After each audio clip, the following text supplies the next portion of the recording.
नमस्कार दर्शक बंधु मु डॉक्टर सौम्य रंजन महांती शिशु रोग विशेषज्ञ IGKC multi speciality hospital Kalinganagar Bhubaneswar.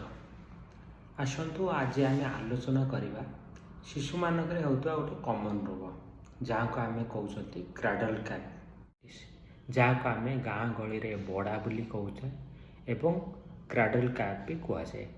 यह कौन? यह हूँ शिशु मानकर मुंडरे किछि किछि जगार काख पाखरे जंघ पाखरे आईब्रो पाखरे कानर पछपटे एक देखा जाए केमती एक ऑयली तेलिया देखा जाए ग्रीज आप देखुते इंजिन लगा जाए ग्रीजी सब्सटेंस देखा जाए।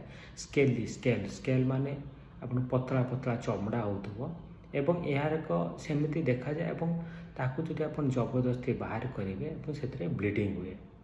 ये समस्याटा पाखापाखि बहुत गुड़ा पिलाकर देखा जाए एवं यह 2 सप्ताह ऊर्ध्व पिला एवं 6 मासरू कम पिला कमले देखा जाए।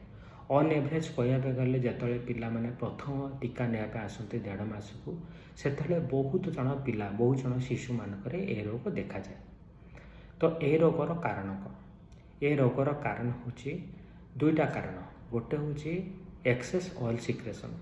तो पिलार कौन हो किसी पिलांकर जेनेटिक कंपोनेंट थाए तो से शरीर में ऑयल ग्लैंड जोटी ऑयल सिक्रेशन है जोटा ऑयल सिक्रेशन क्या उठे ना स्काल्प हम इयर लोबुल पचर हम आर्पिट्र हम ग्रन एरिया से एक्सेस ऑयल सिक्रेशन हम यह एक जेनेटिक कंपोनेंट थाए। एवं सेकेंड जिनस कौन ए फंगस ग्रोथ करे गोटे मालासेचिया फर्फर गोटे फंगस बा यीस्ट गोटे ग्रो करे।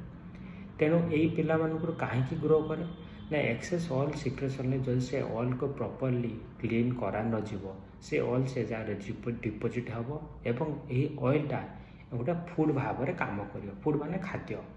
तेणु से जगह फंगस ग्रोथ करे।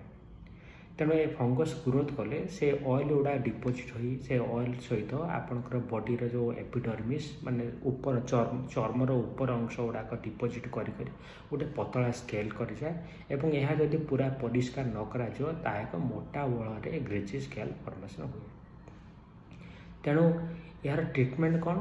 ट्रीटमेंट करिया पूर्व आम प्रिभेन्शन जानिबा। प्रिभेन्शन होची शिशु को प्रत्येक दिन ताकू आपण नख उषुम पानी हुंतु कि नॉर्मल वाटर गाधातु। जदि नाभि पड़ी नहीं नाभि ठारू 4 आंगुली 6 आंगुली छाड़ी डेली पोछंतु। पोछिबा और गाधीबार अर्थ कौन? गाधीबार नुहे आप बाथ टब बुड़े गाधे मतलब ओदा कपड़े नख उषुम पानी कि नॉर्मल वाटर नहीं शरीर मुंडर गोड़ जाए प्रत्येक दिन पोछिबे एवं जदि स्किन ड्राए होताल से मॉइस्चर यूज करते नहले जेकोसी वेजिटेबल ऑयल स्पेशली प्रिफर्ड होची आपनकर कोकोनट ऑयल नड़िया तेल आप लगे। एक्सेस नड़िया तेल लगे कहीं नड़िया तेल रही से जगह चिपचिप हम ता धूली को धरब एवं बैक्टेरिया ग्रोथ करे। तेणु पतला नड़िया तेल लगे मालिश करेंगे और पोछी आने जमी एक्सेस ऑयल रही।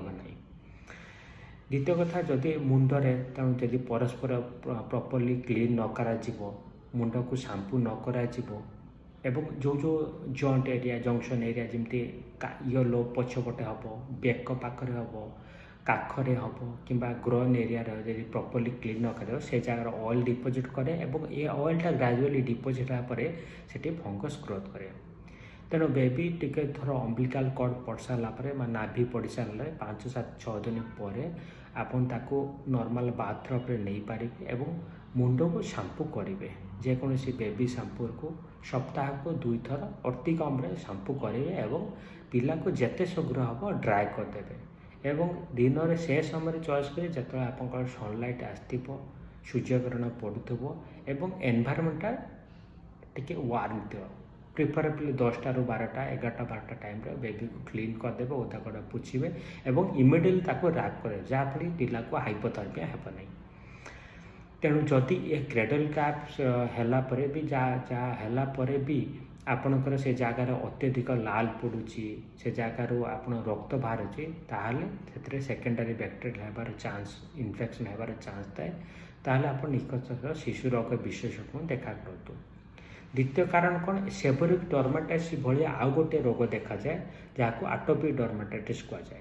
ଏସବୁ କେସ୍ରେ କ'ଣ ହୁଏ ନା ଯେଉଁ ସ୍କେଲ୍ଟା ବାହାରୁଛି ସେଟା ପୁରା ଡ୍ରାଏ ସ୍କେଲ୍ ହୁଏ, ସେ ଯାହାର ଇଚିଂ ହୁଏ, ପିଲାଟା ଚିଚିଡ଼ା ହେବ, ପ୍ରପର୍ଲି ଫିଡ଼ିଂ ନେବ ନାହିଁ, ତାହେଲେ ଆପଣ ପ୍ରପର୍ଲି ମେଡ଼ିକେସନ୍ ନେବା ପାଇଁ ନିୟରେଷ୍ଟ ପେଡ଼ିଆଟ୍ରିସିଆନ୍କୁ କନସଲ୍ଟ କରନ୍ତୁ। ତେଣୁ ବେଷ୍ଟ ମେଥଡ଼ ହେଉଛି ଯେ ଯାହା ବି ପିଲାର ସେଭୋରିକ୍ ଡର୍ମାଟାଇଟିସ୍ ହଉ, ସେଇଟା ସେକେଣ୍ଡାରୀ ବ୍ୟାକ୍ଟେରିଆଲ୍ ଇନଫେକ୍ସନ୍ ହେଇପାରେ, ଆଟୋପିକ୍ ଡର୍ମାଟାଇଟିସ୍ ହେଇପାରେ, ତେଣୁ ଆପଣ ନିୟରେଷ୍ଟ ପେଡ଼ିଆଟ୍ରିସିଆନ୍ ସହିତ କନସଲ୍ଟ କରନ୍ତୁ।